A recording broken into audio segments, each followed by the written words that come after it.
Baghdad کے قریب ایک چھوٹے سے گاؤں میں نعمان نامی ایک دولت مند تاجر رہتا تھا۔ وہ بہت مالدار مگر بے حد کنجوس اور سخت دل انسان تھا۔ نہ کسی کی مدد کرتا، نہ کسی کو ادھار دیتا۔ اس کا ماننا تھا کہ صدقہ دینا دولت ضائع کرنے کے مترادف ہے۔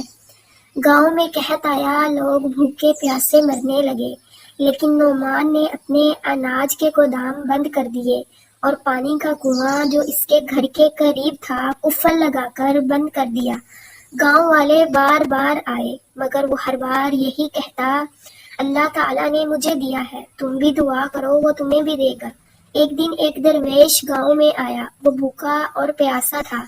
اس نے نعمان کے دروازے پر دستک دی اور پانی مانگا۔ نعمان نے غصے سے کہا، یہ کنواں میرے باپ دادا کی میراث ہے، میں کیوں دوں تمہیں؟ درویش نے مسکرا کر کہا، اگر یہ کنواں تمہاری ملکیت ہے تو یاد رکھو اللہ کا نظام بھی تم پر ہی نازل ہوگا۔ یہ کہہ کر درویش چلا گیا۔ اس رات نعمان کو عجیب خواب آیا۔ اس نے دیکھا کہ وہ کنویں میں گرا ہوا ہے، پیاس سے تڑپ رہا ہے اور سارے گاؤں والے باہر کھڑے ہنس رہے ہیں۔ پھر آسمان سے ایک آواز آئی جس نے زمین والوں پر رحم نہیں کیا، اس پر آسمان والا رحم نہیں کرتا۔ نعمان ہڑبڑا کر اٹھا، پسینے سے شرابور۔